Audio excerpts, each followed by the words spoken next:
첫 번째 과정을 살펴보았습니다. 잠깐 우리 지난 시간에 한 걸 좀 요약하고 지나갈까요? 지난번에 우리 시간에 니느웨 도서관에 대해서 이야기했죠. 발라 왕의 이름이 기억나네. 약 BC 650년경에 아수르의 왕이 니느웨 거대한 도서관을 세웠습니다. 약 3만 점에 달하는 점토판. 그 당시에는 아마 서령 문자 또는 소위 이게 수메르 문명에서 나온 그 도서관까지 점토판까지 다 모아서 거의 3만 점이 모아져 있다고 추정됩니다. 아마 1800년경에 아마 1850년경에 아마 영국과 가서 이제 니느웨를 발굴하면서 아마 이 도서관이 발견됐습니다. 그 도서관에서 발견된 점토판이 있습니다. 이름이 뭐죠? 에누마 엘리시라는 점토판입니다. 에누마 엘리시 추측하기는 두 가지로 추측된다. 하나는 약 BC 1200년경에 또 하나는 BC 약 1800년경에 아마 기록되었을 거라고 추정이 됩니다. 근데 시간이 굉장히 중요합니다. 왜 BC 1200년과 1800년을 중요할까요? 이게 에누마 엘리시라는 이게 아마 고대 바벨론의 창조서라요. 창조서라. 근데 이게 이제 가만히 그 내용을 읽어보면 뭐가 비슷하다고? 우리나라 박혁거세 아래서 태어났어요. 뭐 이런 당군 신화와 굉장히 유사한 내용으로 되어 있습니다. 근데 놀랍게 이 에누마 엘리시라는 그 점토판 속에 내용이 하나 있어요. 태초에 뭐가 있었다? 물이 있었다. 뭐라고 그러려고 그랬지? 태초에 뭐만 있었다? 물이 있었다. 그리고는 신들이 막 생긴 거예요. 그리고 올드 신, 뉴 신들끼리 싸웠어. 결국 뉴 신이 이겼어요. 누가 이겼을까? 마르두기, 길가메시. 길가메시. 미안해. 이사 그런 눈으로 보지 마. 이게 마르두기 이겼어요. 마르두기 이래서 그 젊은 신들이 마르두기에 바친 곳이 바로 바빌로니아예요. 그 바빌로니아의 이 창조 신화가 왜 BC 18세기, 12세기가 중요하냐면 모세오경이 언제 기록되었죠? 모세오경. 일부 기독교 신학 내에서도 자유신학을 약간 따르시는 분들은 아마 모세오경이 쭉 구전으로 내려오다가 약 BC 8세기경, BC 6세기경 기록되었을 거라고 추정하는 사람들이 있어요. 그렇지 않습니다. 그렇지 않습니다. 이집트에는 이미 고대 문자들이 존재해요. BC 약 2000몇백 년, 3000년경에 이미 문자가 존재할 만큼 고도로 발달된 곳이 이집트예요. 그리고 모세는 어디서 교육받았다?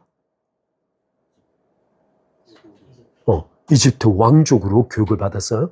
공주의 아들로 입양이 되어져서 교육받았기 때문에 따라서 하나님께서 모세에게 이집트 또는 히브리 문자나 이집트 문자로 혹시 주지 않았을까 생각이 들어요. 어찌됐든 BC 약 1450년경에 출애굽이 이루어졌다고 이미 이게 점성학? 이렇게 천문학을 통해서 입증이 됐어요. BC 약 1450년경에. 따라서 이 에누마 엘리시가 BC 1200년경에 기록되어졌으면 모세오경 뒤에 1800년 모세오경 전이에요. 따라서 시점적으로 어느 것이 먼저 기록됐느냐, 어느 것이 어느 쪽을 참조했을 것인가 뭐 여러 가지 논의 있지만 어찌됐든 모세오경은 특별하게 하나님의 계시에 의해서 기록되어져서 남겨져 있습니다. 자, 여기 에누마 엘리시에는 뭐가 기록되어 있다? 바로 이 마르둑을 위하여 바벨로니아에 뭘 건축했다? 에사길라. 여러분 보시면 적어놨어요. 에사길라 신전을 만들었는데 바로 그 옆에 지구라트를 만들었어요. 지구라트의 양 높이가 어느 정도다? 짧게는 50m, 높이는 90m 정도. 약 90m의 전방향에 높이 90m. 거의 삼각 뿔 형태로 만들어졌을 걸로 추정하고 계단식으로 만들어졌어요. 그러니까 지구라트의 의미가 뭐다? 첫 번째는 신이 내려오는 계단. 두 번째는 하늘에 닿는 것이 목적이에요. 그것이 이미 에누마 엘리시에 기록이 되어 있어요. 약 BC 12세기, 18세기. 따라서 이 바벨탑 사건은 실제 존재했던 사건으로 추정이 된다는 거예요. 자, 여러분, 대홍수 사건이 왜 중요하다고 그랬죠? 바벨탑 사건이 왜 중요하다고 그랬죠?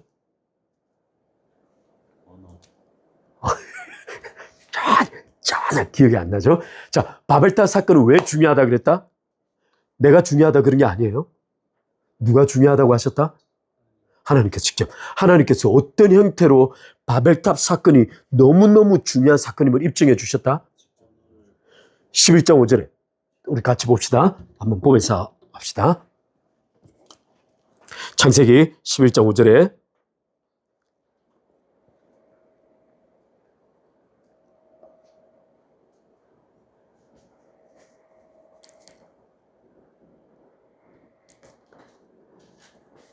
창세기 11장 5절을 한번 읽어봅시다. 여호와께서 사람들이 건설하는 그 성읍과 탑을 보시려고 어떻게 하셨다?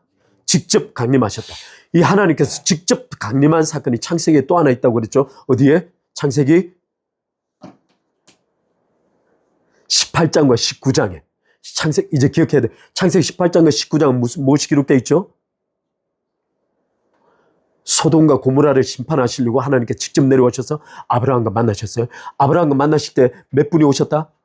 3분이 오셨다. 아브라함이 급히 영접하고 두 명은 먼저 소돔과 고모라로 가고 한 분 여호와께서 남으셔서 아브라함과 직접 대화하시면서 소돔과 고모라의 그 부르짖음이 하늘에 닿았으므로 그것이 그러한가 하여 보러 왔노라고 직접 말씀하셨다. 바꿔 말하면 하나님께서 강림하시는 그 순간은 대부분 어떤 순간이다? 하나님께서 마지막 심판하시려는 순간이다. 따라서 11장 5절에 기록되어 있는 하나님께서 강림하셨다는 사건은 결국 하나님께서 바벨탑을 직접 보시고 심판하러 내려오셨다는 거예요. 그러면 창세기에 2번 기록되어 있는 이 사건의 강림 사건은 하나님께서 이 바벨론 사건을 얼마나 중요하게 생각하는지를 보여주고 있다. 두 번째 증거는 뭐죠? 지난번에 말했죠. 11장 7절에 뭐라고 말씀되어 있죠? 여기 보면 자, 우리가 내려가서 거기서 그들의 언어를 혼잡케 하여 그들이 서로 알아듣지 못하게 하자 하시고라고 기록해놨죠. 여기서 가장 핵심적인 단어가 뭐죠? 자, 우리가. 그러면 우리가는 누굴까? 자, let us라고 해놨어요. 대문자 let us, 우리가. let us. 이거 왜 대문자로 기록했죠? 삼위일체 하나님께서 직접 논의하시고 직접 내려오시고 직접 판단하고 계시고 이 레라스가 기록된 성경의 유일한 곳이 2군데예요. 첫 번째가 어디? 창세기 1장 26절 28절에서 인간을 창조하실 때 let us make, 인간을 만드신 거예요. 우리의 형상, 우리의 모양대로. 근데 2번째 기록된 사건이 바로 여기 사건이에요. 따라서 삼위일체 하나님께서 직접 내려오셔서 바벨탑 사건을 어떻게 심판할지를 직접 논의하시고 결정한 사건이 바벨탑. 바벨탑 사건은 그만큼 중요하다. 2번째, 바벨탑 사건이 중요한 또 다른 증거가 있어요. 그게 뭘까? 맞아. 첫 번째, 언어를 하나님께서 완전히 흩으셨어요. 몇 개로 흩으셨다? 거의 언어학적으로 조사를 해봤어요. 우리는 알타이어족, 세모족, 우리 여러 가지 있죠. 세모족, 알타이어족, 우크라이나, 우리 언어 이렇게 족족들이 있어요. 전 세계 몇 개 정도 언어 종족들이 존재한다? 약 50개 정도. 근데 우리 모든 인간의 DNA를 마크로소민가 DNA를 조사해봤더니 어디에서 비롯됐다? 한 여자에게서 비롯됐다. 그래서 1988년도 뉴스위크지의 메인 페이지에 나왔어요. 첫 번째 표지 모델. 누가 나왔어요? 아프리칸 이브라고 제목이 달렸어요. 바꿔 말하면 그 당시에 DNA가 굉장히 폭발적으로 연구되어질 때 인류 전체를 조사해봤더니 한 여자를 가리키더라. 그게 아프리칸 이브예요. 아프리카 한 이브, 여자에게서 모든 인류가 비롯됐다라고 추정이 된다는 거예요. 인류 전체는 한 사람에게서 비롯되었는데 실제 언어는 50개로 구백된 거예요. 이 50개를 좁혀보려고 학자들이 최선을 다했는데 좁힐 수가 없었던 거예요. 바꿔 말하면 진화론적으로 설명될 수 없다, 언어가. 근데 놀랍게 고대 아시아를 체결하는 고대 그 히브리어 고전 문서에는 몇 개 언어로 하나님께서 나누셨다고 기록되어 있다? 70개로 나누셨다고. 그 숫자가 비슷해요. 따라서 첫 번째, 하나님의 심판하실 때 50개 언어로 완전히 찢어버리신 거예요. 두 번째 사건이 있다고 그랬어요. 창세기 10장, 우리 한번 10장 넘어갑시다. 10장 21절 한번 보겠습니다. 창세기 10장 21절. 여기 보면 셈 조속에 후손이 쭉 기록되어 있어요. 한번 읽어드릴게요. 셈은 에벨 온 자손의 조상이요. 여기 에벨이라는 단어가 중요한데 여기 에벨, E-B-L-E-L이라는 이 에벨이라는 단어는 원래 히브루 민족의 히브리라는 단어의 원어예요. 바꿔 말하면 이 에벨이라는 단어는 넘어오다 또는 강 너머의 족족 이런 뜻을 가지고 있어요. 따라서 지금 이 셈은 강에서 넘어온 모든 종족의 조상이라는 뜻을 가지고, 바꿔 말하면 히브리 족속은 셈에게서 비롯되었다라고 말하는 거예요. 따라서 셈은 에벨 온 자손의 족상이요 야베스의 형이라. 그에게도 자녀가 출생하 있는데 첫 번째 엘람과 아수르와 쭉 아르박삭과 룻과 아람이 낳았는데 아람의 아들은 우스의 훌과 게델과 마스며 아르박삭은 셀라를 낳고 셀라는 에벨을, 바로 이 에벨이에요. 에벨을 낳았으며 25절에 에벨은 두 아들을 낳았는데 하나 이름은 뭐다? 벨렉. 또 하나 이름은 욕단. 욕단의 아들이 11명인데 그 사우디 아프리카 쪽으로 전체 사우디 아라비아 쪽으로 다 흩어졌어요. 근데 이 벨렉이라는 이름의 뜻이 뭐다? 팔락이라는 이 히브리어 단어가 스플릿이라는 뜻. 이 스플릿은 찢었다 이런 뜻이에요. 근데 이 원어에 살펴보면 이 팔락이라는 뜻은 스플릿, 찢다, by pressure, 압력에 의해서 찢어버리다 이런 뜻. 그래서 25절에 말하기를 에벨은 두 아들 낳고 하나의 이름을 벨렉이라 하였으니 그때 세상이 나뉘었으며 벨렉의 아우 이름은 욕단이며, 이 세상이 나뉘어졌다는 이름을 뜻을 신학자들이 해석할 때 어떻게 해석한다? 지구 육지가 오대양 육제주로 찢어진 것을 가리켜. 만약에 그렇다면 지금 하나님께서는 이 바벨론 사건을 통하여 언어를 50개로 분화시킬 뿐 아니라 땅을 의도적으로 다 찢어 놓으신 거예요. 따라서 하나님께서는 바벨론 이 사건을 하나님께서는 결정적 사건으로 바라보고 있다는 거죠. 좀 이따가 이걸 좀 더 살펴볼까요? 자, 하나님께서 이걸 완전히 찢어버리신 이유를 11장 6절에 설명하고 있어요. 한번 보겠습니다. 11장 6절에 뭐라고 말하고 있는지. 여호와께서 이르시되 이 무리가 한 족속이요 언어도 하나임으로 이같이 시작하였으니 이후로는 그 하고자 하는 일을 막을 수 없으리로다 라고 말씀합니다. 하고자 하는 일을 막을 수 없다라는 뜻이 뭘까요?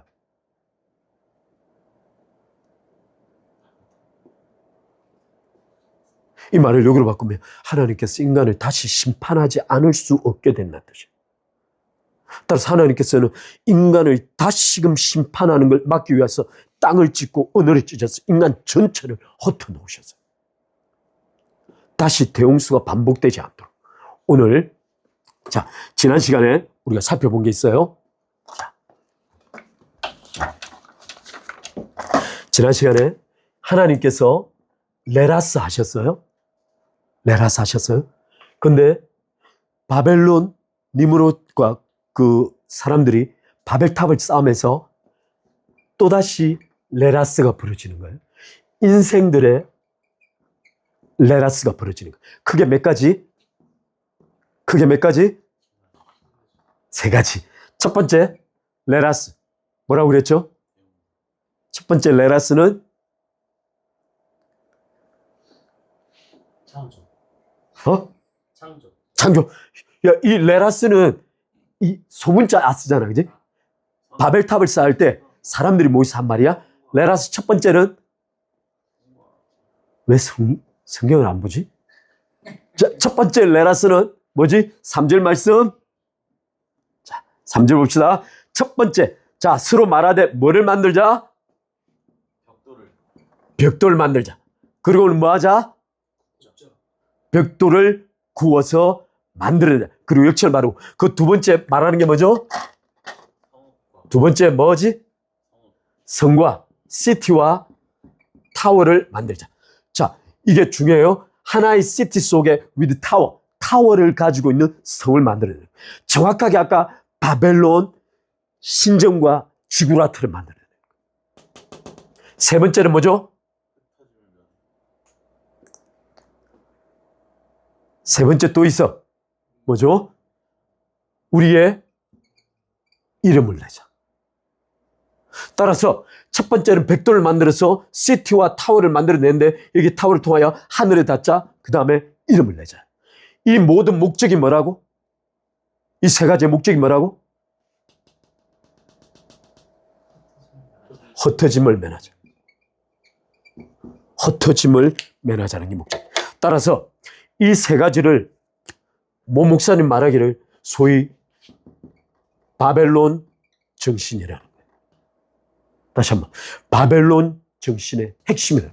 그래서 이 정신에 기초해서 요한계시록에 바벨론에서 음녀가 나옵니다. 그렇다면 이 세 개의 정신은 정확하게 무엇을 말하는 거예요? 무엇을 말하는 거예요? 지난번에 첫 번째 시간을 다뤘어요. 첫 번째 뭘 다뤘죠? 지난 시간에 첫 번째 벽돌을 만들자. 벽돌을 만들자. 이것이 무엇을 상징한다고? 기술 발전. 테크놀로지. 이 테크놀로지, 기술을 상징하는 거예요. 자, 오늘 이 부분 우리 한번 제가 같이 보면서 읽어드릴게요. 자, 봅시다. 이 바벨론 정신에 정확하게 반대되는 건 지난번에 이야기했죠. 이 모든 것들이 흩어짐을 면하자는 거죠. 지난번에 낙하라는 히브리어 단어가 있다고 그랬어요. 낙하의 뜻이 뭐라고? 이게 원래 이동하다라는 뜻이에요. 근데 이동하다라는 이 낙하는 히브리 원어적으로 어떤 의미가 있다고? 낙하. 이 바벨론 정신에 반대되는 건 낙하 정신이에요. 낙하 정신. 지금 제가 이렇게 정의할 거예요. 바벨론 정신에 정확하게 반대되는 성도들의 정신은 낙하 정신. 이 낙하가 무엇이라고? 이동인데 이게 원어적인 뜻은 기둥을 뽑다 이런 뜻이 있어요. 기둥을 뽑다. put out, put out, pull out. 기둥을 뽑아서 왜 기둥을 뽑다가 이동이라는 뜻을 가졌을까요?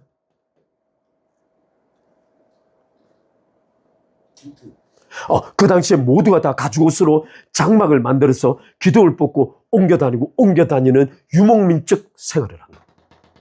근데 이 유목민적 생활 속에 최초로 이 벽돌을 구워서 단단하게 만든 탑을 쌓아서 정착을 시도하는 거예요. 심지어 지구라트를 통해서 영구적 기둥을 받고자 하는 거예요. 지금 이게 무엇으로 가능해졌다? 바로 기술로. 이 기술은 단순히 그들이 우리가 지금 현대 시대에 보면 50m, 70m, 90m의 지구라트는 아무것도 아니에요. 근데 그 당시에 어느 정도 혁명이었냐면 2층, 3층 집을 지을 수 없는 거예요. 따라서 가죽으로만 텐트를 만들어서 옮겨 다니면서 소위 농사를 하거나 또는 짐승을 잡아먹던 시스템에서 벽돌을 구워서 2층, 3층으로 올리는 구조가 가능해진 거예요. 따라서 그 주지에 혁명을 가져온 거예요. 이 벽돌 굽는 것에 기초하여 하늘에 닿을 수 있을 거라고 생각한 거예요. 따라서 하나님께서 50m, 90m짜리의 건물을 보기 위해서 내려온 것이 아니고 그 기술을 통하여 인간이 무엇을 생각하고 있느냐. 바꿔 말하면 인간의 합리성을 통하여 하나님께 도전할 수 있다고 생각하기 시작한 거예요. 그래서 지난번에 로마서 1장 28절에 중요한 게 기록되어 있어요. 28절에 어떤 내용이냐면 인간이 자기 마음에 하나님 두기를 싫어한다는 거예요. 그런데 이 두기를 싫어하다라는 이 동사가 평가하다, 금속을 평가하다는 단어인데 이 평가하다는 단어가 정확한 이미지가 무엇이냐면 하나님을 인정하는 것은 어리석다고 간주된다는 뜻이에요. 따라서 이 기술은 단순한 기술이라는 개념이 아니고 인간이 합리성에 또는 자신의 합리적 판단에 근거하여 하나님이라는 존재를 인정하는 것을 어리석다고 여기기 시작하다 이런 개념. 그래서 지난번에 잠깐 이제 복습이 주의. 지난번 우리 설교가 아직 안 올라가 있죠. 올라가 있나? 한 번도 안 들어봤죠? 지난번에 제가 그래서 자크 앨룰 이야기를 좀 했어요. 자크 앨룰이 책을 지었다 그랬어요. 제가 지난번에 말씀 1954년도에 기술사회라는 책을 지었어요. 1954년. 지금부터 거의 70년 전에 우리가 6.25 전쟁이 막 끝나 폐허가 된 상태에서 이미 프랑스에서 이 자크 앨룰 기술사회라는 책을 지었어요. 근데 이 기술사회라는 책을 마치 오늘 현실을 이야기하는 것처럼 책을 지어놨어요. 이 기술이 가진 5가지 특징을 이야기했어요. 첫 번째 특징이 뭐죠? 기술이 가진 번째 특징. 기술은 효율성의 극대화를 추구한다. 효율성. 바꿔 말하면 이 효율성에 대해서는 인간의 도덕이 의미가 없는, 인간성 의미가 없는. 오직 기술은 자체적인 효율성을 극대화시키기 위해서 기술을 개발해가는 거예요. 그 효율성. 두 번째, 기술은 자율성을 갖는다. 기술의 자율성은 뭘까요? 우리가 자유를 오토노미라는 단어를 이야기했죠. 이 기술의 자율성은 뭐다? 인간이 기술을 개발하는 것이 아니고 기술이 인간을 이용할 뿐이에요. 만약 지금 AI처럼 지금 AI를 중지시키기 위한 지난번에 논의가 있었다고 그랬죠? 왜 중지시킬 수가 없죠? 발전을 막을 수 있는. 아니, 발전을 막을 수 없는 게 아니에요. 내가 만약 멈추면 다른 쪽에서 개발하기 때문이에요. 지금 이번에 중국에서 케이스가 나왔죠? 미국 주가가 순식간에 몇 프로씩 떨어져 내렸어요. 케이스를 발표하고 난 다음에. 근데 그 다음날 그게 문제가 있다는 게 다시 밝혀진 거죠. 따라서 이 기술은 스스로 자율성을 가져. 만약 내가 기술을 개발하고 있다가 그 인간이 이 기술을 버리면 이 기술은 다른 사람을 선택해서 개발돼요. 이게 바로 핵폭탄을 개발할 때 미국과 독일 사이에서 벌어졌던 일이에요. 누군가는 중지시키고 싶은데 중지시킬 수가 없어요. 왜냐면 한 달만 늦었으면 일본이 핵폭탄을 개발했을 거예요. 따라서 기술은 사람을 필요한 대로 자기가 쓰다 버리면 다른 사람을 쓰면 돼. 끊임없이 기술은 자율적으로 발전해. 세 번째, 기술은 또 다른 어떤 의미가 있다? 자가증식한다. 기술은 자가증식해요. 하나의 기술이 개발되면 그 하나의 기술 때문에 무수한 기술들이 나와요. 지난번에 제가 온톨로지 개념만 어찌됐든 지금 AI 개념도 비슷한 거예요. 무수한 기술들이 개발, 상상을 초월한. 네 번째는 어떤 의미야? 확장성이 있다. 확장성이 있다. 하나의 기술이 개발되어져서 사회를 변혁시키고 나면 이 사회에 급속도로 퍼져나가는. 또 하나, 다섯 번째, 이건 보편성이 있다. 보편성은 어떤 개념이냐면, 여러분 제가 실제 영국에 갔을 때 노키아라는 핸드폰이 있었어요. 그 당시 아마 이 화면이 나오는 최초의 폰이었던 것 같아요. 상상을 초월해. 제가 싱가포르 갔을 때도 엄청난 사람들이 노키아를 썼었어요. 근데 노키아가 누구 때문에 죽었냐면 애플이 등장하고 다 죽은 거예요. 노키아 회사가 망했어요. 근데 지금 애플의 위기가 찾아온 거예요. 삼성 때문에. 근데 더 놀라운 사실은 이런 기술들은 계속 자가 발전해 가지만 동시에 이 기술들을 한번 개발하면 사람들이 급속도로 사용한다는 거예요. 어찌됐든 이 기술들은 이런 발전을 가져. 자크 앨룰이 마지막 비판한 내용이 두 가지가 있어요. 첫 번째, 비판한 내용입니다. 인간은 이 기술의 편의를 위하여 자유를 희생한다. 자유를 희생한다. 두 번째 문제가 있는 기술을 우상화하기 시작하는 거예요. 이건 인간의 합리성에 대한 우상화.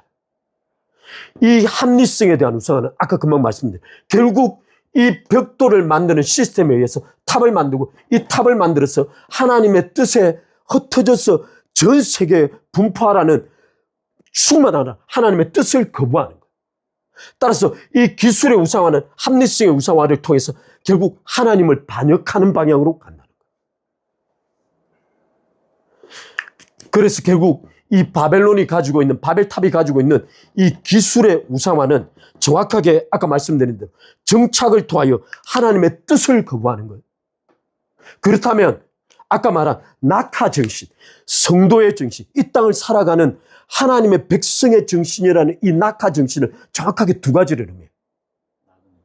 첫 번째, 나그네 정신. 두 번째는 뭐죠? 바로 이 편의를 거절할 수 있는 용기, 깨어있음의 정신이에요. 제가 이건 여기까지 이야기하고 다음에 넘어갑시다. 지난번 했던 이야기들을 쭉 오늘 복습한 거예요.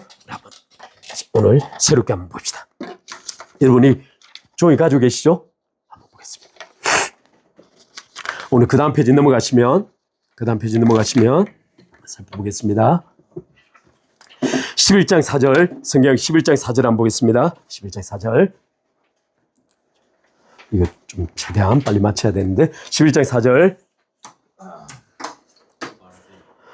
또 말하되 자 성읍과 탑을 건설하여 그 탑을 꼭대기 하늘에 닿게 하여 우리 이름을 내고 온 지면에 흩어짐을 mer하자 하였더니, 지금 오늘 이 4절 말씀의 두 가지를 살펴볼게요. 첫 번째는 아까 말씀드린 대로 도시와 탑을 건설하는 거예요.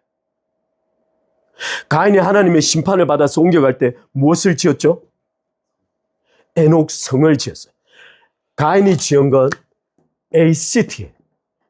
도시를 만들고 이걸 에녹성이라 이름하였어요. 따라서 가인이 만든 이 도시의 궁극적 목적은 뭐다? 하나님 부재의 공간을 만들어내는 거예요.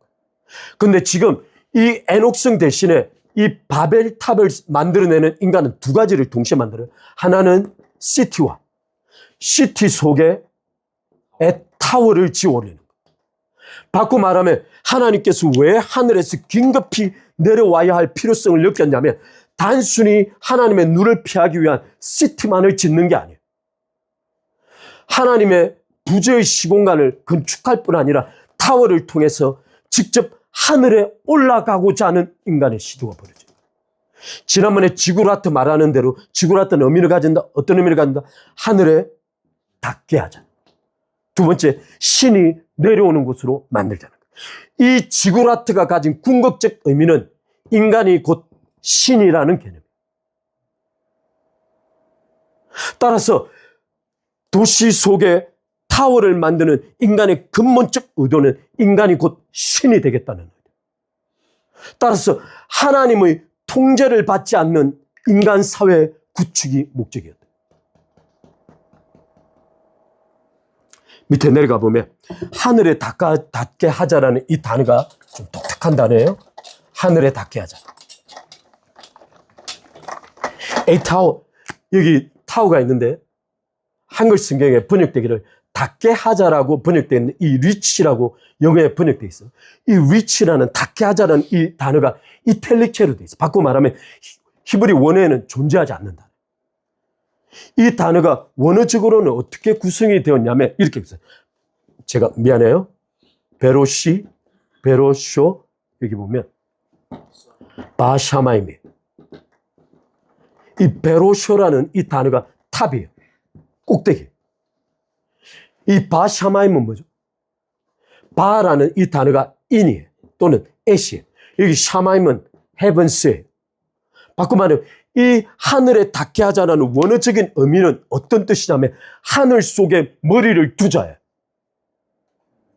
다시 한번, 하늘에 닿게 하자는 뜻이 아니고 하늘 속에 머리를 두자예요.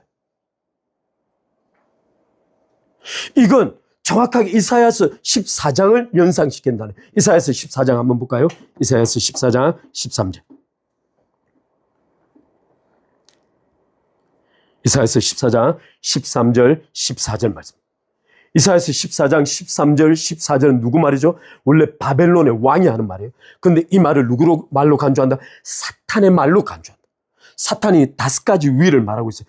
이 13절 읽어드릴게요. 내가 내 마음에, 너가 너 마음에 이르기를 내가 하늘에 올라, ascend to heaven. 바로 이게 바로 하늘에 머리를 두는 개념이에요. 따라서 내가 하늘에 올라 하나님의 무별 위에 내 자리를 높이리라, 이 말이 바로 아까 막 말한 하늘에 머리를 두는 거예요. 따라서 하늘에 올라 내 보좌를 둔다라는 이 개념을 한마디로 줄이면 내 머리를 하늘에 둔다는 개념이에요. 따라서 바벨론 건축을 통하여 인간이 의도하는 바는 하나님의 자리에 인간이 서 있고자 하는 의지를 표현하는 거예요. 그 밑에 구절 읽어드릴게요. 내가 북극 지폐 위에 산 위에 앉으리라, 가장 높은 구름에 올라가 지극히 높은 이와 같아지리라 하는 도다라.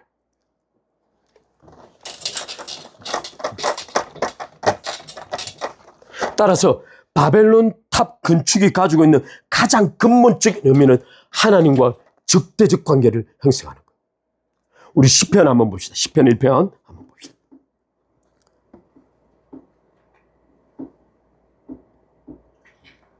시편 1편 1절 여러분 너무 잘 아시죠? 우리 시편 1편 1절 한번 읽어보겠습니다. 시작. 복 있는 사람은 악인의 길을 따르지 아니하며 죄인의 길에 서지 아니하며 오만한 자의 자리에 앉지 아니하고. 자, 한 사람이 완전히 타락하는 데까지 정확하게 세 단계를 그려주고 있는 거예요.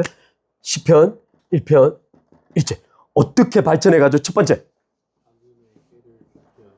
악인의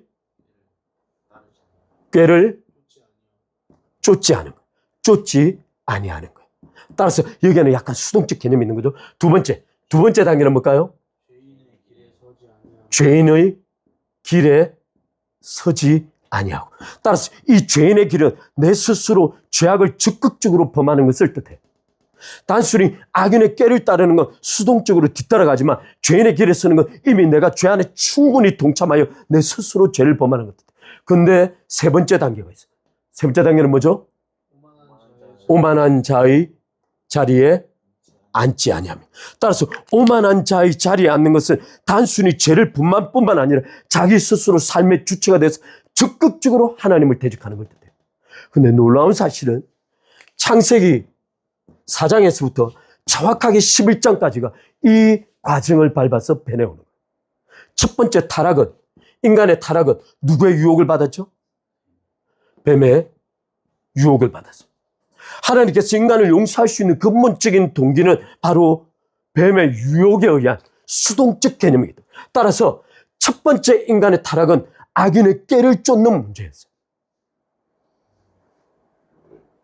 그런데 두 번째, 6장의 대홍수의 문제는 완전히 결이 달라.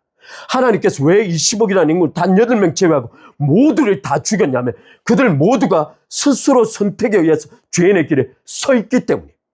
그들은 단순히 꾀를 따르는 수준이 아니고 적극적으로 하나님을 대적한 거예요. 하나님께서는 죄인의 길에 서서 적극적으로 죄를 범하는 자들조차도 하나님의 대홍수를 통해 완전히 멸하신 거예요. 그런데 바벨탑은 전혀 다른 양상을 띠고 있는 거예요. 아까 하늘에 닿자라는 근본적인 의미는 바로 이 인간이 스스로 마귀가 된 거예요. 왜 하나님께서 바벨탑을 짓고 있는 인간을 보기 위하여 급하게 땅에 내려오셨냐면 대홍수를 통하여 인간이 죄인의 길에 선 것만으로도 대홍수였는데 이제부터 바벨탑 사건은 하나님을 적극적으로 대적하여 흩어짐을 면하고 자신의 이름을 하늘에 내고 머리를 하늘에 두고자 하는 마귀의 욕망을 인간이 그대로 답습하고 있기 때문에 더 이상 인간은 수동적으로 악인을 따르거나 죄인의 길에 스스로 죄를 범하는 수준이 아니고 이제는 스스로 마귀의 자리에 앉고자 하는 거예요. 하나님께서 그래서 이것을 멈추지 아니하면 저들이 하고자 하는 일을 멈출 수 없게 하나님은 결국 인간을 심판할 수밖에 없기 때문입니다.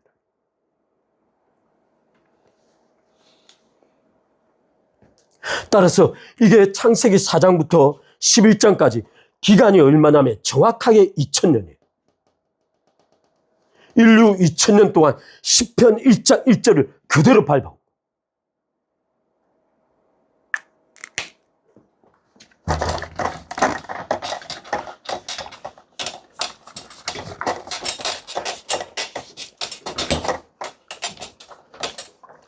여러분, 성경에 두 개의 성이 존재합니다. 성경에 놀랍게 두 개의 성을 묘사하고 있습니다. 오늘 여기 창세기 11장에 ACT 도시가 있죠. 이 성읍이 있는데 위대의 이 타워에 타워 탑을 가지고 있는 성이 있어요. 우리 다 같이 히브리서 11장 보겠습니다. 히브리서 11장 한번 보겠습니다. 11장 10절 한번 보겠습니다.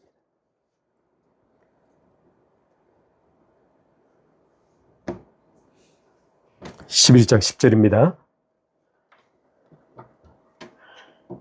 이게 아브라함과 믿음의 족장들이 바라보았던 성의 한 성에 대해서 이야기하고 있어요. 11장 10절은 뭐라고 말하고 있죠? 읽어보겠습니다. 이는 그가 하나님의 계획하시고 지으실 터가 있는 성을 바랐습니다. 여기 히브리서 11장 10절이 말하고 있는 성을 어떻게 말하고 있냐면 놀랍게도 A city에 성읍이 있는데 여기는 놀랍게 with foundations 기초 터가 있는 성이에요. 따라서 창세기 11장에 인생들이 자신의 이름을 내기 위하여 만들어가고 있는 성은 한 성읍 내에 타워를 두어서 하늘로 올라가기 위한 성을 만든 거예요. 그런데 히브리서 11장에 족장들이 바랐던 그 성은 하늘에서 지어지는 성이에요. 땅에 기초가 있는 성이 아니고 하늘에서 하나님께서 직접 설계하시고 건축하시는 도성을 바라보고 있다. 그런데 그 성은 어떤 것이냐? 파운데이션, 터가 있는 성이에요. 보통 이 파운데이션은 두 가지를 합니다. 첫 번째, 예수 그리스도의 모퉁이 돌이다. 놀랍게 이 헬라 원어적 개념 속에 파운데이션 스톤이라고 번역돼요. 바꿔 말하면 예수 그리스도를 가리키는 모퉁이 돌을 가리키고 있어요. 또 다른 의미는 파운데이션, 기초인데 이 기초성은 소위 선지자들과 사도들의 이름으로 하나님의 말씀이 기록된 틀을 가리켜요. 따라서 히브리서 11장은 정확하게 하나님의 구원을 위한 도성을 바라보고 있습니다. 제가 좀 읽어드리겠습니다. 그 다음 페이지 넘어가면 창세기 11장에 만들어지고 있는 바벨탑 니므롯을 비롯하여 인생이 만들고 있는 도성과 탑은 인간이 설계하고 건축하는 땅의 기초를 받고 하늘을 향해 세워 올리는 탑이에요. 도성이에요. 근데 히브리서 11장은 하나님께서 직접 설계하시고 건축하시는데 그 기초가 하늘에 있는 거예요. 그리고 그 기초 속에서부터 쌓아 올리는 거예요.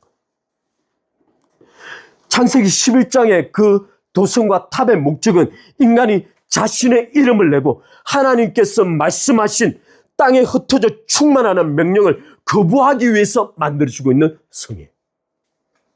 따라서 인간은 창세기 11장에 바벨탑을 쌓아올리면서 자신이 거주할 수 있는 땅에 영구적으로 기둥을 박을 수 있는 곳을 만들고자 해요.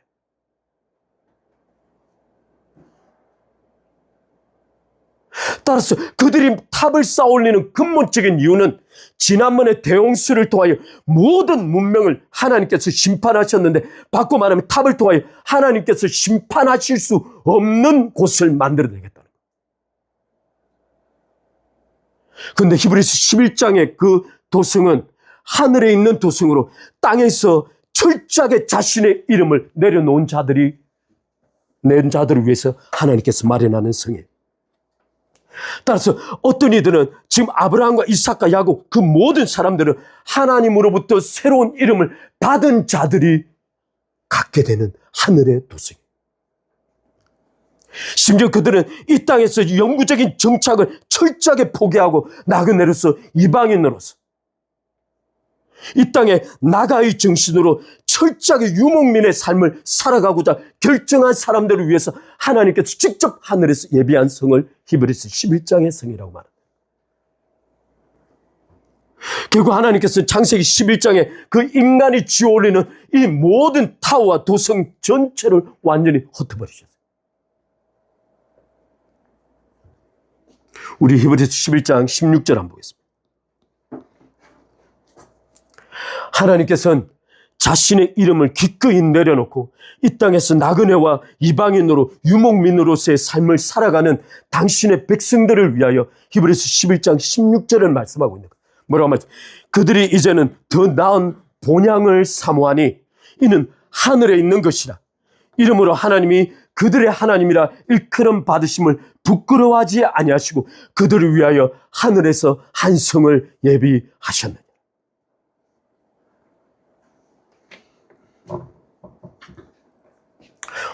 오늘 세 번째 한번 보겠습니다. 이게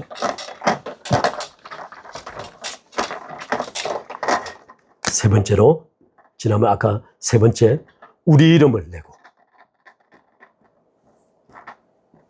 이게 우리 이름을 내고라는 단어를 그냥 심플하게 생각했는데 너무 중요한 의미들을 많이 가지고 있는 거예요. 제가 좀 우리 이름을 내고를 한번 읽어보겠습니다. 창세기 11장 4절 다시 가보겠습니다. 자, 11장 4절에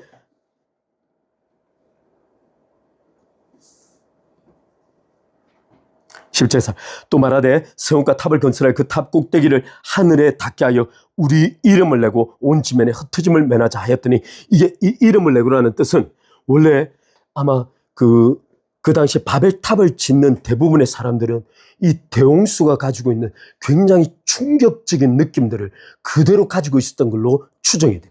바꿔 말하면 이 대홍수는 지난 약 1600년 동안 축적되어 온 인간의 문명을 그냥 하나님께서 한순간에 물에 묻고 사라지게 만들었어요. 더 놀라운 사실은 마태복음 24장에 예수님께서 말씀하신 대로 노아의 홍수가 범람하여서 그들을 치기까지 어느 누구도 홍수를 전혀 예측하지 못했다는 거예요. 따라서 그 당시엔 전혀 비가 내리지 않았기에 비를 통하여 물을 통하여 문명 전체가 사라질 것은 전혀 예상하지 못했다. 따라서 이런 대홍수의 충격적인 기억을 가지고 있던 그 사람들이 어떤 것을 하고자 하냐면, 물이 심판이 다시 올지라도 지워지지 않는 문명을 만들어내고 싶어요. 일설에 의하면 이 바벨탑을 짓던 사람들은 그 벽돌에다 일일이 자기 이름을 새겼다고 해요. 따라서 자기 이름이 새겨진 벽돌을 통하여 하늘에 닿게 만들고, 다시는 물이 범람할지라도 자신을 죽인 문명이 파괴되지 않는 그 영원한 성을 만들고 싶었던 거예요. 그런데 창세기에서 이름은 크게 2번 등장해요. 이름 짓기가.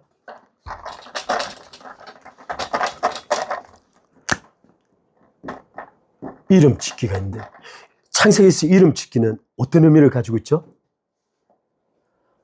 하나님께서 동물들을 다 지으시고 그 동물들을 다 데리고 와서 아담에게 이름을 지으라고 말씀하셨어요. 이 이름을 짓다라는 뜻은 본질을 규정하는 거예요.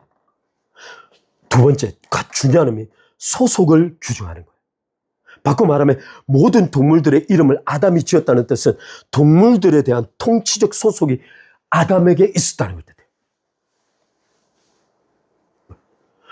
또 다른 하나는 소속뿐만 아니고 소위 지배 개념이 있어요. 소속과 지배 개념을 동시에 갖는 거예요.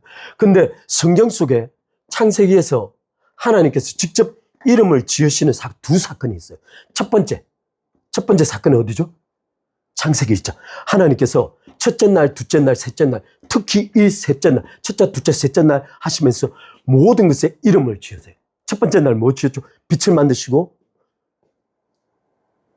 어둠을 밤이라 칭하시고 빛을 낮이라 칭하시고, 둘째 날 먼저 하늘 위에 하늘 아래 물을 나누시고 위 하늘을 궁창을 만드시고 위 하늘 땅이라 하시고, 셋째 날 아래 있는 물을 갈라지게 해서 하나는 바다를 만드시고 하나는 땅을 만드시고 그 땅에 온갖 식물들이 자라게 하시고, 어느 학자는 1, 2, 3장에 나타난 사건의 가장 핵심은 세퍼레이션이에요. 분리를 시키는 거예요. 빛과 어둠을 분리하고 하늘 위의 물과 땅 아래 물을 분리하고 땅과 바다를 분리해내는 거예요. 이 사건은 어떤 사건을 가리키냐면 하나님께서 장차 모든 것을 분리해내실 거라는 거예요. 그래서 어떤 사람은 이 사건 자체를 하나님의 장차 구속 사건이라고 명명해요. 어찌됐든 하나님은 창세기 1장을 통하여 직접 이름을 지으셨어요. 또 하나, 맨 마지막에 인간의 이름을 지으셨어요. 그를 아담이라고 부르셨어요. 따라서 이 이름 짓기의 핵심은 본질을 규정할 뿐 아니라 그의 소속을 결정하고 그의 지배권과 주권을 결정하는 문제. 그런데 인간이 타락한 이후에 하나님의 통치, 소속, 지배를 거부하고 난 다음에 하나님께서 창세기에 딱 4번에 걸쳐서 이름을 지으시고 바꾸세요. 어떤 사건입니까? 하나님께서 첫 번째 이름을 바꾸신 사건이 있어요. 그게 어떤 사건이죠? 아브라함. 창세기 17장 5절에 창세기 17장 5절에 하나님께서 아브라함의 이름을 아브라함으로 바꾸세요.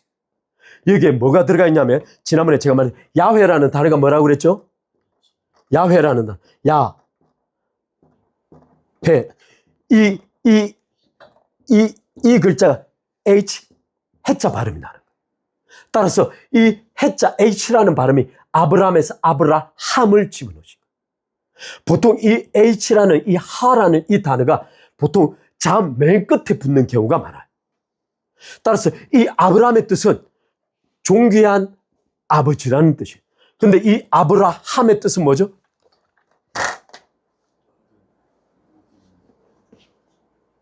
열방의 열국의 아버지라는 뜻이에요. 하나님께서 존귀한 아버지에서 열국의 아버지로 바꾸시고 두 번째 이름 바꾸시는 사건이 있어요.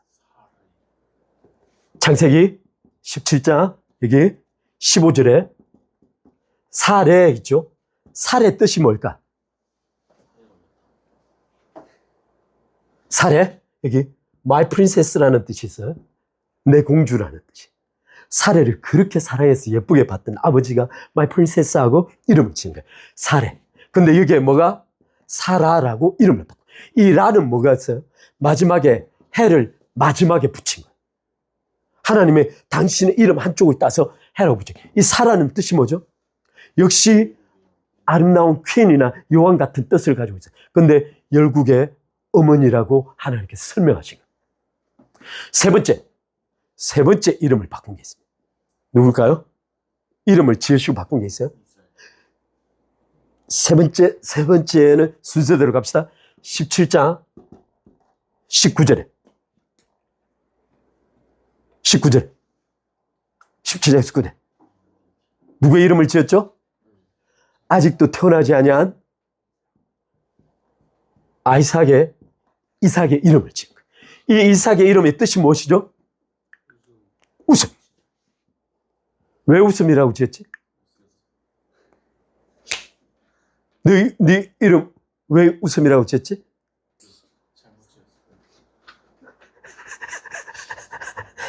자, 두 가지 이야기죠. 아브라함이 하나님 창세기 17장에 하나님께서 나타나서 아브라함에게 장차 내년에 아들이 있을 거라고 그랬더니 아브라함이 하나님 말씀을 듣고 있다가 아브라함이 어떻게 하죠? 속으로 웃어요. 웃어. 그런 일이 있을 수 없다는 뜻이에요. 왜냐하면 아브라함은 이미 99세로 자기 몸이 죽은 것 같음을 알고 있는 거예요. 그래서 하나님께서 그렇게 말씀하실지라도 아니요. 그냥 우리 이스마엘이나 잘 되게 해주세요 라고 말했던 거예요. 근데 하나님께서 그 아브라함의 웃음을 보고 아들의 이름은 뭐라고? 이삭. 근데 바로 그 18장 다음에 하나님께서 천사 둘을 데리고 동시에 세 명이 나타나신 거예요. 그러더니 그 음식을 먹다가 드시다가 다시 아브라함에게 말씀하시는 거예요. 아브라함 내년 이맘때 내가 다시 오면 내게 아들이 있을 거라고 그랬더니 말했더니 사라가 그 이야기를 천막 뒤에서 듣고 있다가 뭐라고 그러죠? 웃는 거예요. 내 남편도 거의 죽었고 나는 자궁이 끊어졌는데 어떻게 그런 일이 있을 수 있겠냐고 생각한 거예요. 근데 하나님께서 왜 사라가 뒤에서 웃고 있냐고 질문한 거예요. 그래서 아브라함의 그 아들이 있어요. 이름이 이삭이에요. 근데 여기까지 말하면 마치 하나님께서 이삭이라는 뜻을 통해서 아브라함과 사라가 믿음 없던 그 모습을 상기시키려고 하는 것, 그렇지 않아요. 이 이삭은 누구를 상징하죠? 아브라함이 모리아 산에서 아들을 봤죠. 예수 그리스도를 상징. 이 이삭이란 웃음의 본질적인 뜻은 하나님께서 성자 하나님이신 예수 그리스도에 대하여 가지신 하나님의 마음을 뜻한다. 따라서 이 둘의 이름은 놀랍게도 밑에 좀 네 번째 볼게요. 창세기 37장, 창세기 32장 28절을 창세기 32장 28절에 보면 이게 누가 사건이 나오죠? 야곱의 사건이 나와요. 야곱의 이름의 뜻은 뭐죠? 발뒤꿈치를 잡는다.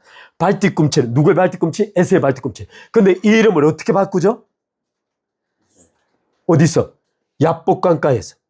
야복강가에서 하나님의 천사 사자가 나타나서 야곱과 씨름하죠. 근데 야곱이 이기는 거예요. 이 이겼다는 표현을 신학적으로 굉장히 많이 어찌됐든 하나님께서는 그를 일컬어 말하기를 이스라엘이라고 이름을 불렀어요.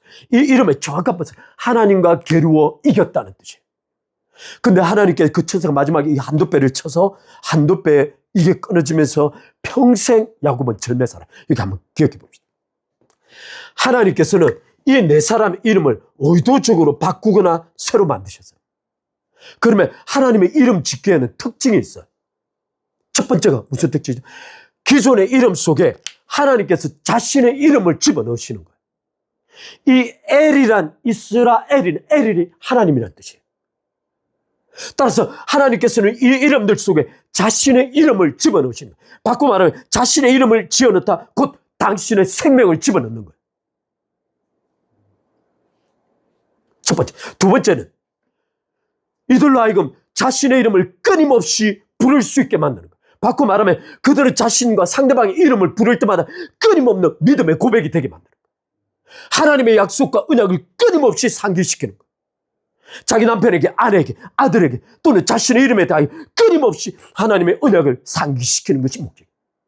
세 번째, 이삭처럼 어느 한 사건을 끊임없이 기억나게 만들어줍니다. 따라서 하나님의 이름 짓기의 가장 본질적인 특징은 그로 하여금 하나님의 언약에 대한 믿음을 갖도록 만들어주는 거예요. 하나님은 우리의 위대한 행위, 업적을 쌓고 내 이름을 내고 탑을 쌓아서 성 높이 하늘에 닿는 것이 아니고 하나님의 언약과 약속에 대한 끊임없는 믿음의 고백과 선포를 통하여 하나님의 약속이 이루어지게 만드는 거예요. 이삭의 출생은 이삭의 출생, 아브라함과 사라의 모든 태와 육체가 완전히 무너져서 더 이상 자신이 희망이 없어서 웃을 때까지 하나님께서 기다리신 거예요. 왜냐하면 오직 믿음으로만 하나님의 약속과 상속이 이루어지는 걸 보장하기 위하여.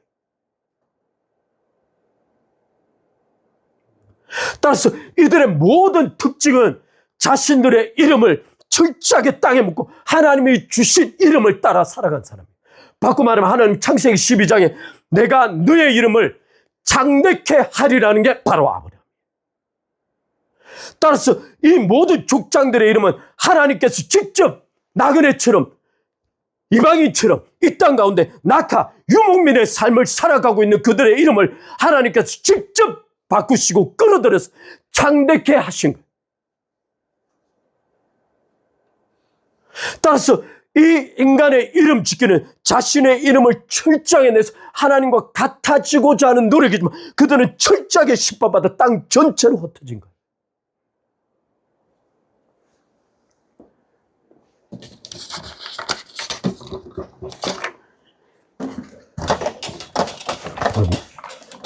좀 두 가지만 살펴보고 마칩시다.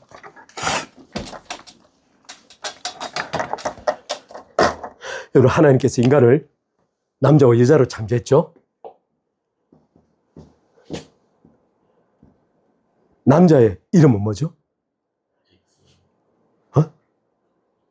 최초 인간의 아담이죠. 아담아라는 뜻이 어떤 뜻이죠? 흙이라는 뜻이에요. 놀라운 사실.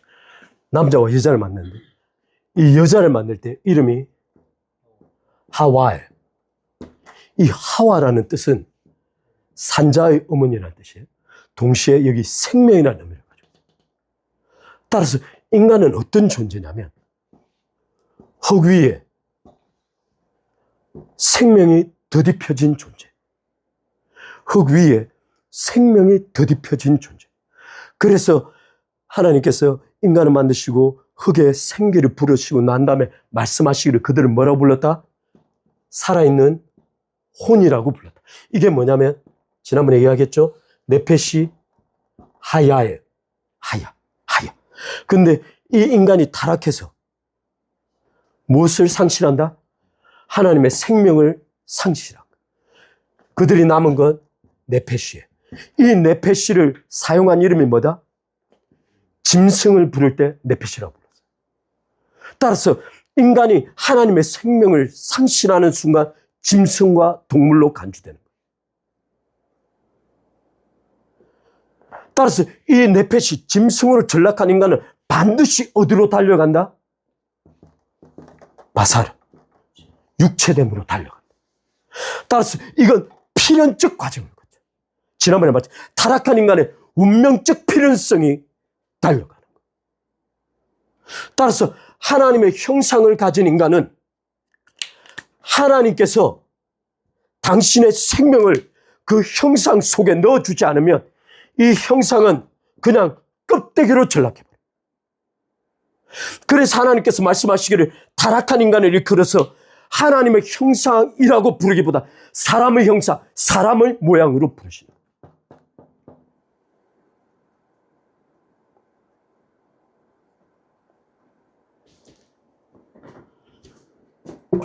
따라서 하나님의 형상 속에 하나님의 생명이 빠지면 그냥 흙으로 바뀌어요. 하나님의 형상 속에 하나님의 하야 생명이 없어지면 그냥 네페시 또는 흙으로 아담아로 바뀌어요. 따라서 그러한 인간 속에는 의미도 목적도 가치도 행복도 없는 거예요. 따라서 인간이 자기의 이름을 내면 그것을 어떻게 말하냐면 인간이 자기의 이름을 낸다는 다른 뜻은 내가 내 스스로 나의 존재 방식을 결정하겠다는 거예요. 스스로 하나님의 형상을 포기하겠다는 뜻이에요. 따라서 하나님을 더 이상 의존하여 살지 않겠다는 것이 내 이름을 내겠다는 뜻이에요. 제가 여기 김생수 목사님 하신 말씀이 있어. 한번 쭉 한번 읽어드릴게요. 이건 좀 중요한 이야기라 제가 정확하게 의미를 파악했는지 모르지만 한번 읽어드릴게요. 하나님께서 타락한 인간을 구원하신 이후에도 여전히 이 땅에서의 역사를 계속해서 살아가도록 만드신 이유가 뭘까? 하나님께서는 인간을 구원하시고 즉각적으로 하늘로 데려가서 당신의 영원한 자녀로 만드는 대신에 이 땅에 두신 이유가 무엇일까? 왜 하나님께서는 이 즐거움과 슬픔과 타락과 고통과 절망이 끊임없이 뒤섞이며 소용돌이 치고 있는 이 땅 속에 당신의 자녀들과 당신의 백성들을 여전히 살아가도록 두시는 이유가 뭘까?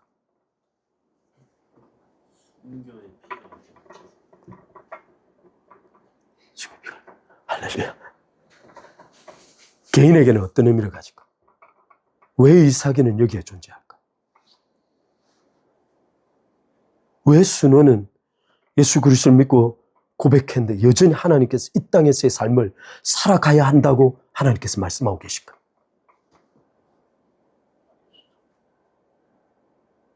하나님께서 무엇을 가르치고 싶어 하실까? 여기에 중요한 착각이 있어요. 만약 우리가 이 땅에서 살아가는 삶이 바벨탑을 쌓아올리는 삶이라면 의미가 없는 거예요. 따라서 하나님께서 당신의 백성들을 구원하시고 나서 이 땅에 여전히 두신 이유는 이 바벨탑을 쌓는 이 바벨의 정신을 버리고 낙하의 정신을 배우라는 거예요. 그러면 이 바벨탑의 정신은 뭐죠? 이 땅에 영구적 턱을 받고자 하는, 영구적 기둥을 받고자 하는 거예요. 이 땅에서 자신의 이름을 내고자 하는 거예요. 그래서 김승수 목사님 말씀하시기 이렇게 말씀하시죠. 제가 좀 여기 인상적이었어요. 하나님께서 인간을 이 땅에 여전히 두신 이유는 하나님께서 창조주이시고 자신은 피조물임을 반드시 자각하고 오라는 거예요. 다시 한번. 하나님께서 성도들을 이 땅에 두신 이유는 이 땅에 사는 날 동안 여러 가지 고난과 고통과 여러 가지 문제들과 여러 가지 삶의 환경들을 통하여 하나님께서 자신의 창조주이신과 자신이 하나님의 피조물로서 하나님의 형상을 가진 존재로서 하나님이 아니면 살 수 없다는 것을 배우고 오라는 거예요.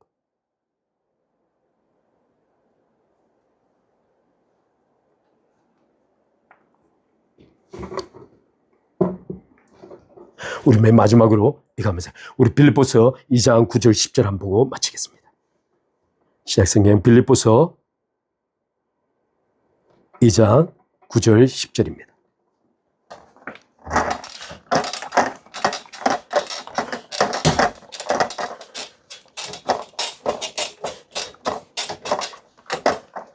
이 장 9절 10절 한번 읽어보겠습니다. 이름으로 하나님이 그를 지극히 높여 모든 이름 위에 뛰어난 이름을 주사 하늘에 있는 자들과 땅에 있는 자들과 땅 아래에 있는 자들로 모든 무릎을 예수의 이름에 꿇게 하시고, 하나님께서 인간에게 주신 모든 무릎을 꿇게 하신 유일한 이름이 있는데 그게 예수 그리스도예요.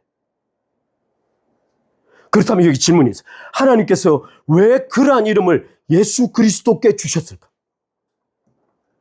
따라서 우리의 인류의 역사 속에 예수 그리스도의 이름을 제외하고 이름을 내는 일들은 정확하게 하나님의 뜻과 적대적으로 행동하는 거예요.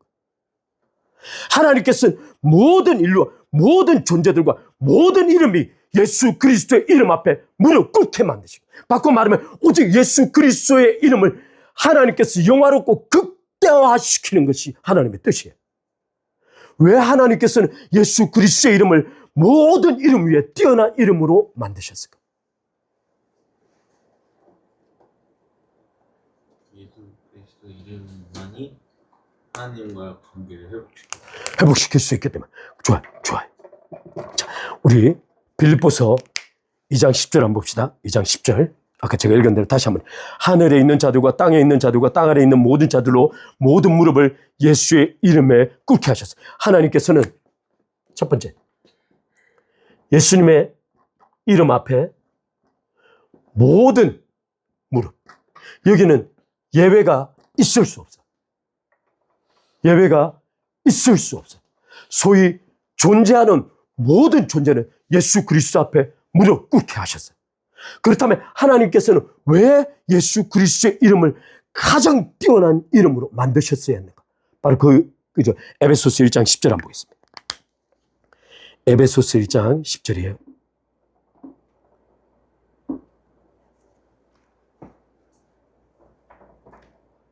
에베소서 1장 10절 읽겠습니다. 하늘에 있는 것이나 땅에 있는 것이나 다 그리스도 안에서 어떻게 되려 한다고? 하나님께서 예수 그리스도의 이름을 가장 탁월한 이름으로 주신 이유는 에베소서 1장 10절에 말하기를 하늘에 있는 것, 땅에 있는 것, 바꿔 말하면 모든 만물이 어떻게 되려 한다고? 통일되려 한다. 그런데 이 통일이라는 이 헬라어 단어가 좀 독특해요. 제가 좀 적을 테니까 너무 길어가지고 내 헬라어 철자 중에 이렇게 긴 건 처음 봤어요. 제가 한번 재미있어 한번 적어볼게요. 뭐라고 됐냐면, 여러분도 한번 읽어보세요. 아나케파 라이오 사스 타이. 자, 한번 읽어봅시다. 뭐라고 돼? 아나케파 라이오 사스 타이. 이렇게 돼 있네.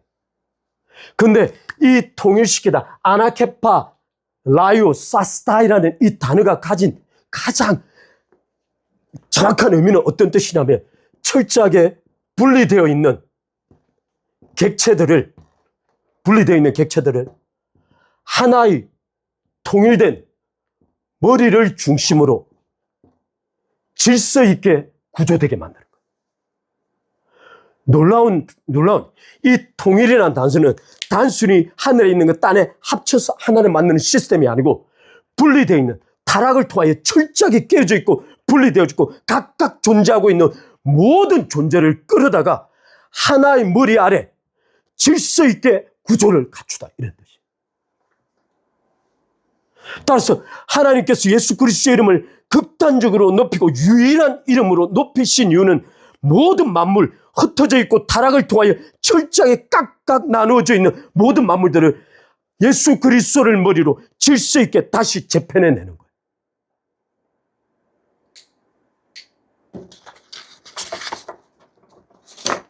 근데 하나님께서는 왜 이것을 통일해야 할 필요성을 느끼실까요?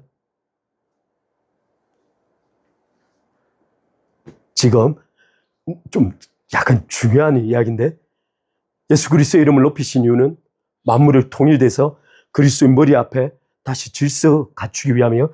그러면 이 질서를 갖추어서 하나님 무엇을 하려고 하시는 걸까요? 하늘의 뜻이 땅에 이루어지고. 할렐루야. 하늘의 뜻이 땅에 떨어져 있으니까 이제 질서가 갖춰진 거죠. 그러면 질서를 갖추어서 하나님께서 무엇을 하려고 하실까요? 우리가 위에도 살고 있기 때문에. 할렐루야. 이러다 산으로 가니까 고린도전서 15장 24절 27절 한번 보겠습니다. 고린도전서 15장 24절로 27절입니다. 이 통일의 목적은 다시 세 번째 있습니다. 세 번째, 15장 24절로 27절입니다. 제가 읽겠습니다. 여기 잘 들으세요. 잘 들으세요. 그 후에는 마지막이니 그가 모든 통치와 모든 권세와 모든 능력을 어떻게 하시고 멸하시고 나라를 어느 때 누구에게? 아버지 하나님께 바칠 때라. 그가 모든 원수를 그 발 아래 둘 때까지 반드시 왕노릇 하시니. 이게 한글 성경의 한 번역본에는 그가 불가불 왕노릇 하시리래. 그리고 26절에 말하기를 맨 나중에 멸망받은 원수는 사망이니라 라고 기록돼. 따라서 하나님께서 통일하신 근본적인 목적이 뭐라고?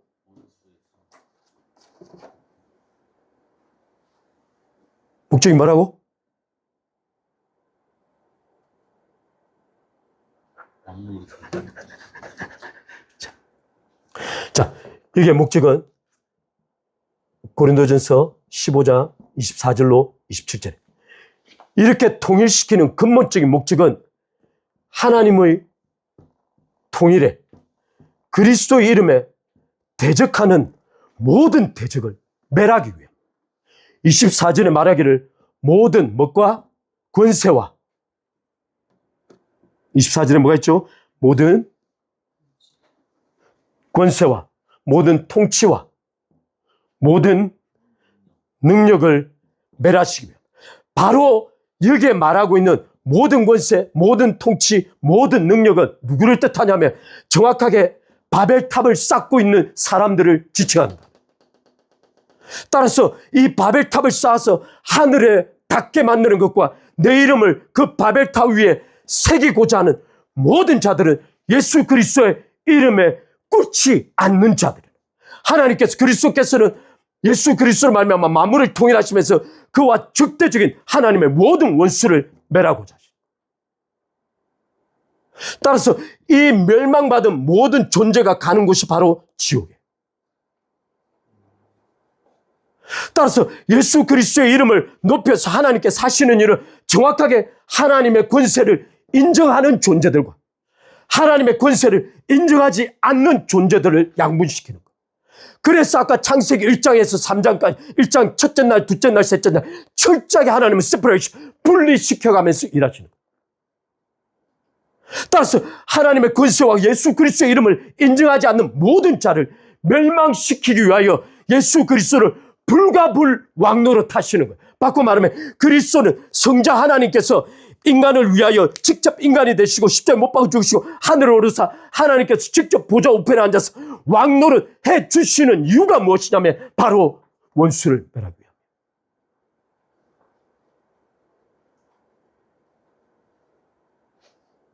그렇다면 그리스도의 이름을 인정하는 것, 하나님의 권세를 인정하는 것과 모든 반대하는 것을 멸망시키고 난 다음에 맨 마지막에 그리스도께서 하시는 일을 바로 24장이 말하는 거예요.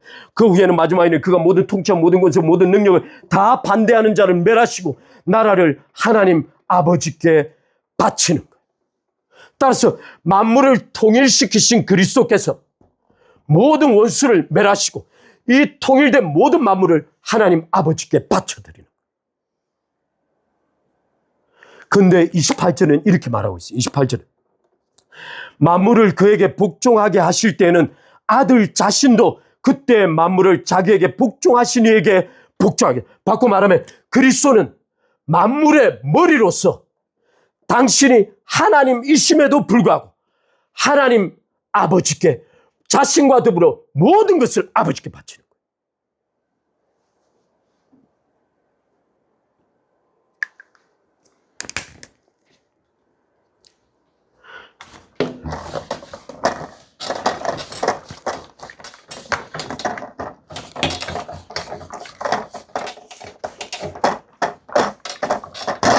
따라서 정리해 봅시다. 빌립보서 2장 9절에서 10절까지 예수님의 이름을 모든 무릎에 꿇게 하셨어요. 에베소서 1장 10절에 그 목적이 뭐라고?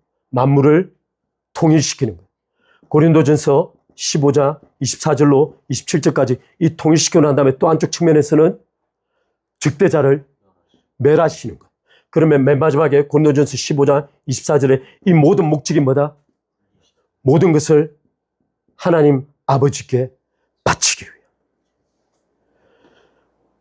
그런데 바울은 또다시 이 바쳐지는 만물을 하나님께 바치는 목적에 대해서 또다시 고린도전서 15장 28절에 말하고 있는 거예요. 뭐라고 말하고 있냐면 28절에 이렇게 말하고 있어요. 만물을 그에게 복종하게 하실 때는 아들 자신도 그때 만물을 자기에게 복종하게 하시는 이에게 복종케 되리니, 바꾸면 아버지께 복종하게 되리니, 이는 하나님 아버지께서 만유의 주, 바로 창조주로서. 따라서 성도들은 이 땅에 사는 날 동안 하나님께서 창조주 되심을 배워가는 거예요.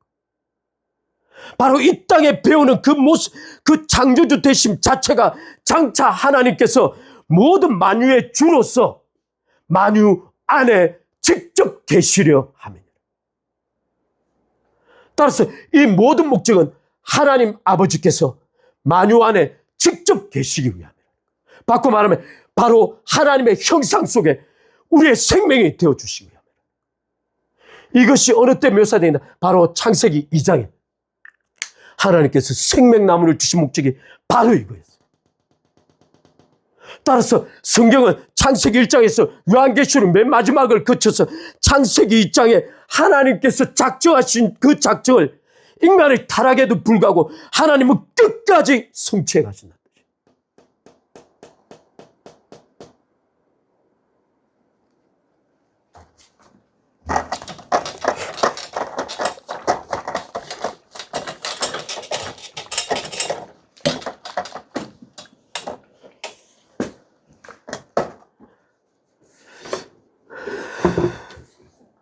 자, 정리하겠습니다. 따라서 인간이 자신의 이름을 내는 것, 인간이 땅에서 업적을 쌓고 땅의 영구적인 기둥을 받고자 하는 시도는 예수 그리스도의 이름에 무릎 꿇지 않는 것. 이것은 바로 하나님과 원수되는 것이고, 그는 스스로 하나님의 원수가 돼서 스스로 파멸을 자처하는 것.